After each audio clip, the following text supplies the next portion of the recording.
super small. Hey everybody, welcome back to our channel. Today we're going to be starting some seeds for our gardens. We're going to be starting them indoors, so I have a little contraption built inside here off to my left with our coffee tables and some stools. And an Amazon box here for the soil that I'm filling up our trays with. And these trays here, we have the octagons in here, and then we also have the water collection underneath here, and then as well as the tops for there to keep the humidity in there. The soil I'm going to be using today is if I can get this over, is ProMix HP. I've used this in the past, got great results with it.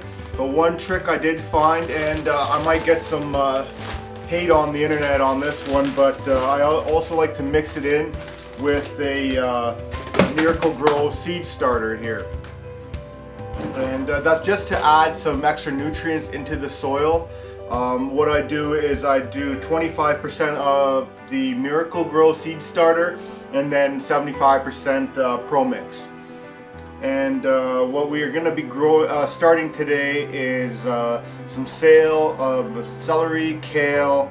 We're going to be doing some peppers. We got 3 different types of lettuces, 5 different types of tomatoes, some cabbage. We're also going to be doing some Swiss chard, eggplants, broccoli, a little bit of everything. And the success rate on these seeds, if you watched my previous video, we bought them off Amazon. So the success rate on the packages say that they're about 95 to 98% success rate in germination. And at the same time, I had, thanks to Mom back home, she sent me some tomato seeds. So we have 2 different types of tomatoes. So we'll see if we have the same success here in the northern climates where she's in the more southern climates. And then I just got my bucket here that I use to mix up all my soil. One thing that is important when you are starting seed germination is that you break up all the soil. And what I like to do is you take 4 scoops of this stuff, or sorry, 3 scoops of this.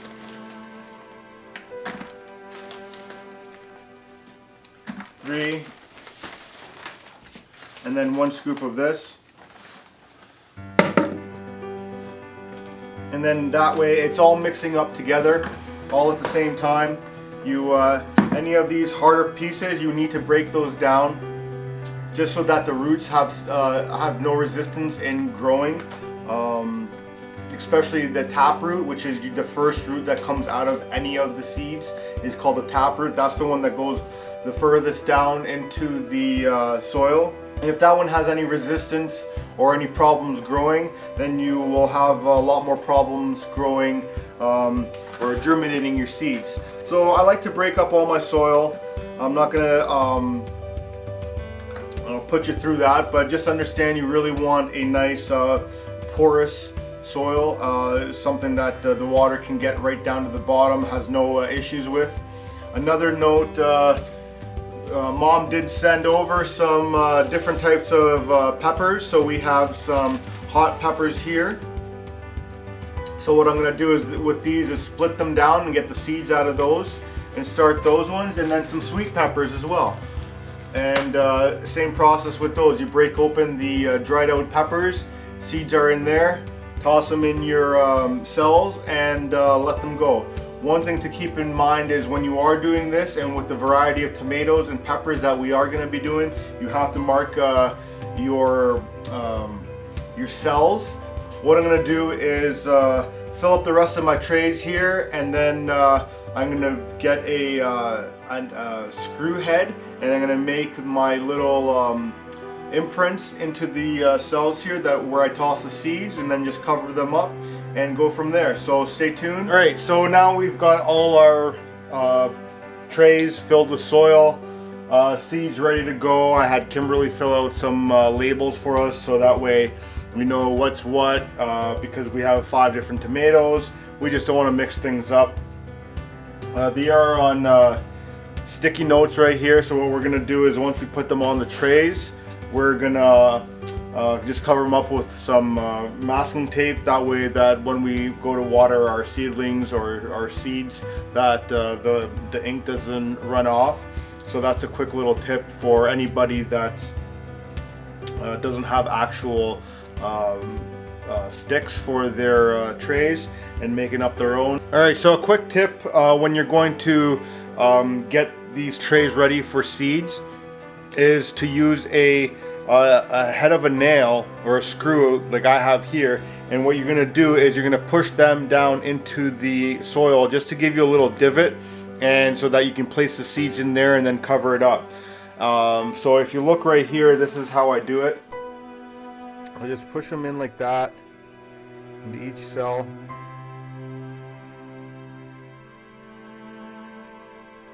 And it gives you a perfect little spot to put your seeds in.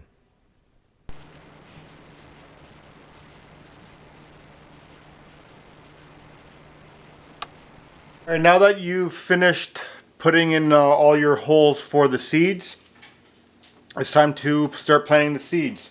What I'm going to start with first is all my lettuce, and the seeds are very small. And with the first tray that I'm doing here, it's going to be a whole lettuce tray altogether, because I do have 5 different kinds of lettuce as well as 5 different types of tomatoes. So I'll do 2 trays, 1 of each of lettuce.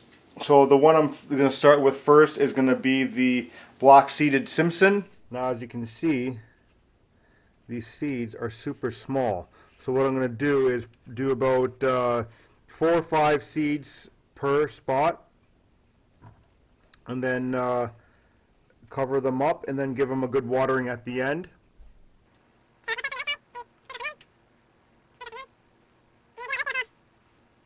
Any chunks you get like that, you want to pull out, because it's just going to inhibit the seeds from reaching down for the root, or the roots reaching down. Next we have is another black seeded Simpson. However, these are from O Canada Seeds.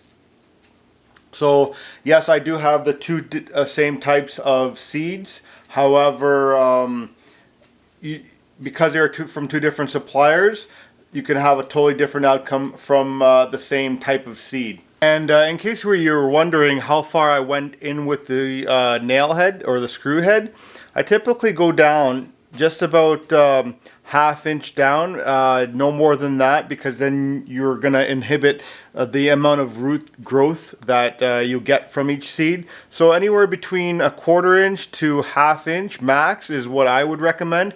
Everyone's got their opinions out there, so take it for what it is. That's just a personal recommendation. Next one we got is a ruby leaf lettuce. So I'm super stoked for these ones because I've had these in the past and they're really delicious. So you can see these seeds are of much lighter color than the other 3 that we've done. And we're just going to plant them the same way as we've done the other ones. Alright, now for the final 2 rows. I did make a mistake. I don't have 5 different or 4 different, or sorry, 5 different types of lettuce. I have 4 different types of lettuce. And the final 4 rows is what I'm going to do is do some cucumbers. And these cucumbers here are sent from Mom back home. So I'll be putting those in here, getting them started as well. As you can see, I have an abundance of seeds in here. So I'll do a couple of these per spot.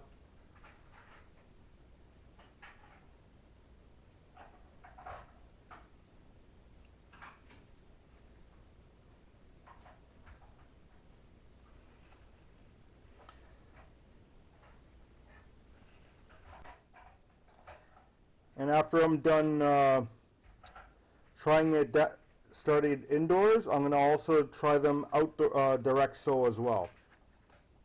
That way I can see at the end of the year which one had a better outcome. It's all trial and error. There's there's always those people out there that'll say, oh, this is the best way, that is the best way. Everyone lives in a different climate, different temperature ranges, so there's never one better way than the other. So no matter where you're living right now, try it. If it fails, what, you're out a couple seeds and a little bit of time.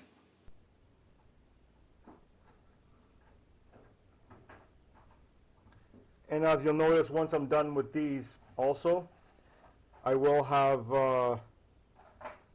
lots of seeds left over.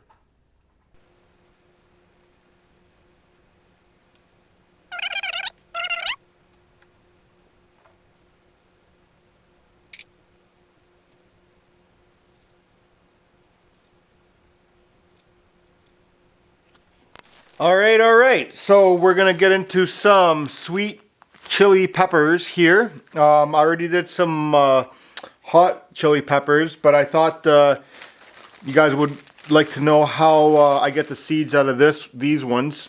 So these are your dried chili or sweet chili peppers, and the seeds are obviously inside. So what you need to do is just literally break them up like that.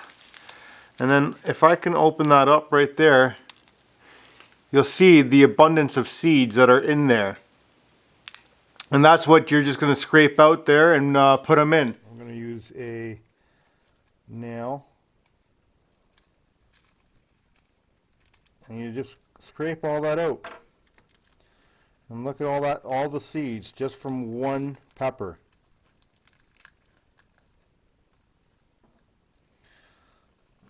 Make sure you don't have anything left in there because you don't want to waste anything.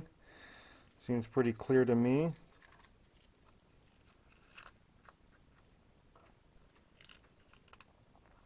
Typically all your seeds are going to be at the top of the pepper. You will get some that are in the middle or even at the bottom. As you see me opening this up, I'm near the bottom there. You do have a little bit more seeds. So just off one pepper, you have an abundance of seeds.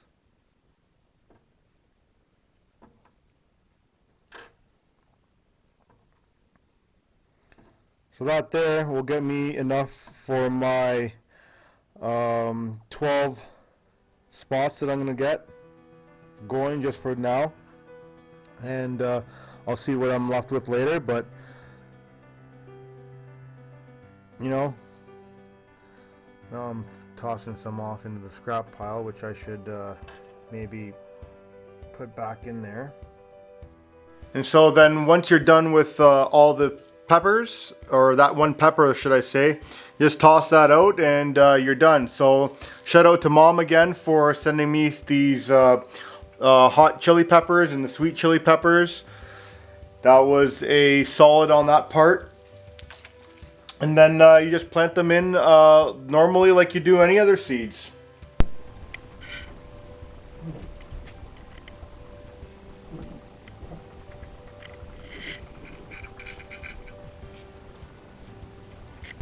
Alright, now that I've got everything planted here, the last step is to give them a nice light water just to get them settled into their spots.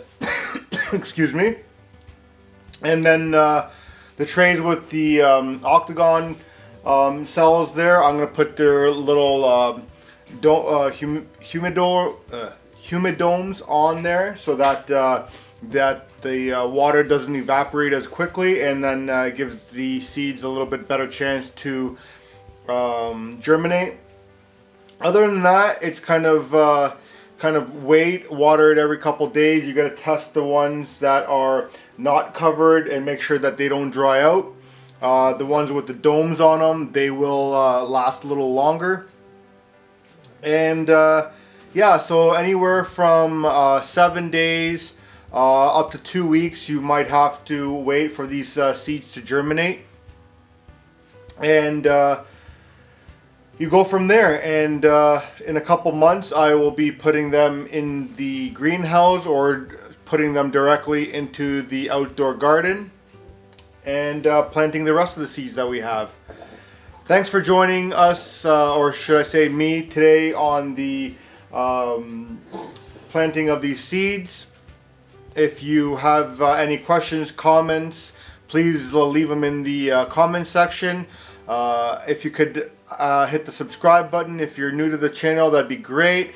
Hit the thumbs up if you're subscribed to this channel, just to help the channel grow a little bit better, because I'd like to show the experience of getting everything started and showing more and more people how they can be more self-reliant and grow their own food and be healthier than going out and buying your own food. Anyways, till next time, I got some watering to do here, putting my trays on, putting the labels on, and I'll be back for the next video. Take care.